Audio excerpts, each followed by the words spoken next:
ये है दुनिया की सबसे ताकतवर कंपनी जो तकरीबन पूरी दुनिया को कंट्रोल करती है। अमेरिका के सारे बड़े बैंक्स, तकरीबन सारी बड़ी फार्मास्यूटिकल कंपनीज, सारा मेन स्ट्रीम मीडिया और पूरी दुनिया का 10% ट्रेडेड स्टॉक इस एक कंपनी की ओनरशिप में है। 2022 में इस कंपनी के पास $15 ट्रिलियन के एसेट्स थे, जो पूरे अमेरिका के जीडीपी का 70% बनता है। ये कंपनी इतनी पावरफुल हो चुकी थी कि अब दुनिया की टॉप गवर्नमेंट्स भी इसकी मर्जी के बगैर फैसले नहीं कर सकती। बल्कि अगर मैं ये कहूँ कि इस वक्त होने वाली तमाम जंगों और इकोनॉमिक क्राइसिस में इस कंपनी का कहीं ना कहीं हाथ है, तो ये गलत नहीं होगा। लेकिन आपने इससे पहले शायद इस कंपनी का नाम भी नहीं सुना होगा, और उसकी एक बहुत बड़ी वजह है जो इस वीडियो में आगे चलकर आपको बिल्कुल क्लियर हो जाएगी। और ये भी कि कैसे एक कंपनी अब पूरी दुनिया को अपने कंट्रोल में लेने जा रही है, जिसके कॉन्सिक्वेंसेस शायद इतने खतरनाक होंगे कि आप सोच भी नहीं सकते।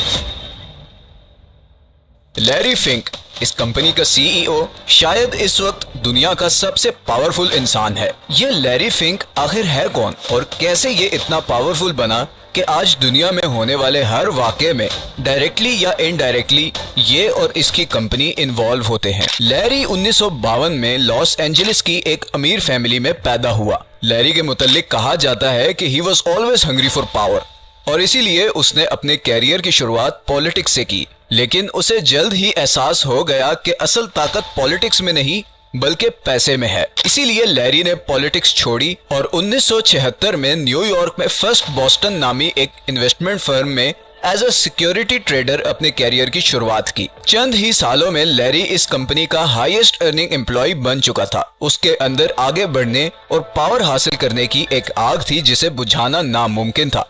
लैरी इन्वेस्टमेंट को ऐसे समझने लगा था जैसे और कोई नहीं। 1986 में लैरी ने फर्स्ट बॉस्टन से रिजाइन किया और एक सीक्रेट सोसाइटी कैपा बेटा फाई का मेंबर बन गया। इस सोसाइटी में सिर्फ दुनिया के टॉप बैंकर्स, इन्वेस्टर्स और पॉलिटिशियंस शामिल हो सकते हैं।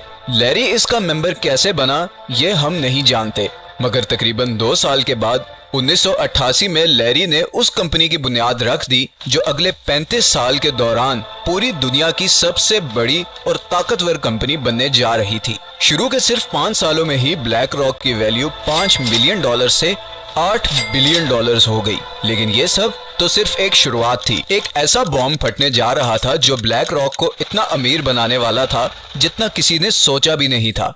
2008 में एक फाइनेंशियल क्राइसिस आया जिसने पूरी दुनिया को हिला के रख दिया। सारी स्टॉक मार्केट्स क्रैश हो गई, बैंक्स डिफॉल्ट कर गए और लाखों लोग बेरोजगार हो गए। लेकिन लैरी इस क्राइसिस के लिए पहले ही तैयार था। वो 8 साल पहले ही मॉर्गेज बैक्ड सिक्योरिटीज में इन्वेस्ट कर चुका था, और जहां सारी दुनिया की इकोनॉमीज कोलैप्स कर गई, वहीं ब्लैक रॉक के रिजर्व्स ट्रिलियंस में चले गए। और सिर्फ यही नहीं बल्कि लैरी ने अपने कनेक्शंस इस्तेमाल करते हुए अमेरिकन गवर्नमेंट के साथ एक कॉन्ट्रैक्ट साइन कर लिया, जिसके तहत ब्लैक रॉक को तमाम डिफॉल्ट कर जाने वाले बैंक्स की ओनरशिप दे दी गई। और यहीं से वो दरवाजा खुल गया जो लैरी का पूरी दुनिया पे हुकूमत करने का ख्वाब पूरा करने वाला था। अगले 10 सालों में ब्लैक रॉक अमेरिका की सबसे बड़ी एसेट मैनेजमेंट कंपनी बन चुकी थी, और आज की तारीख में दुनिया की तमाम बड़ी इंडस्ट्रीज में ब्लैक रॉक के शेयर्स हैं, चाहे वो मीडिया, बैंक्स, ऑयल या फिर हथियार बनाने वाली कंपनीज हों।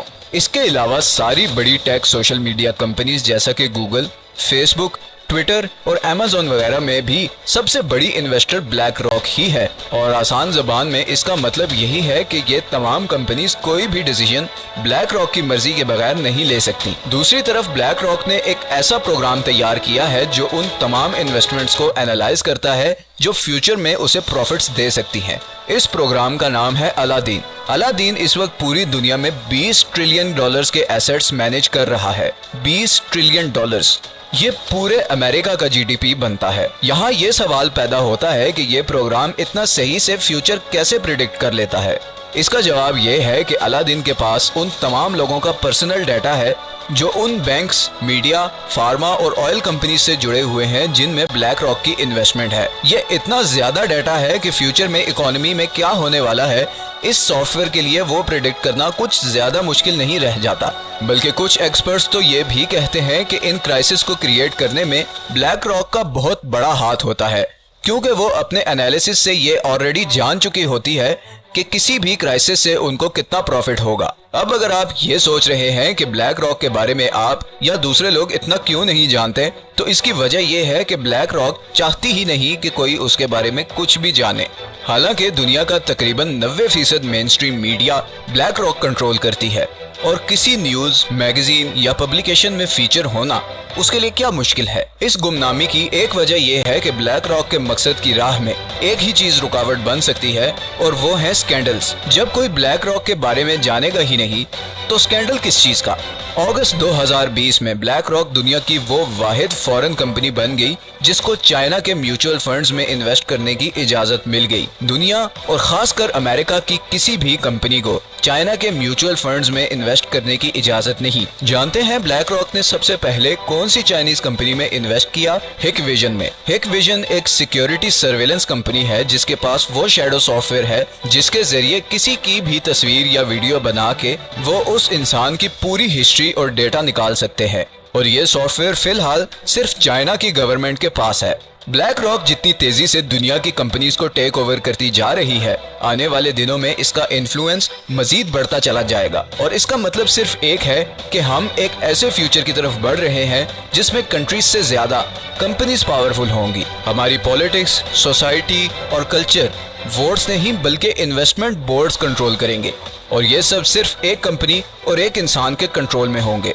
सिर्फ एक कंपनी और इंसान के पास इतनी पावर और कंट्रोल कितना खतरनाक साबित होगा, ये तो वक्त ही बताएगा। अगर आपको ये वीडियो पसंद आई है तो इसे लाइक और चैनल को सब्सक्राइब जरूर कर दें। हमने अभी बहुत से इंटरेस्टिंग टॉपिक्स पर वीडियोस बनानी है, तो आपकी सपोर्ट बहुत जरूरी है। और अगर आपके पास कोई सजेशंस हैं तो कमेंट में जरूर बताएं। अपना ख्याल रखिएगा, मिलते हैं नेक्स्ट वीडियो में।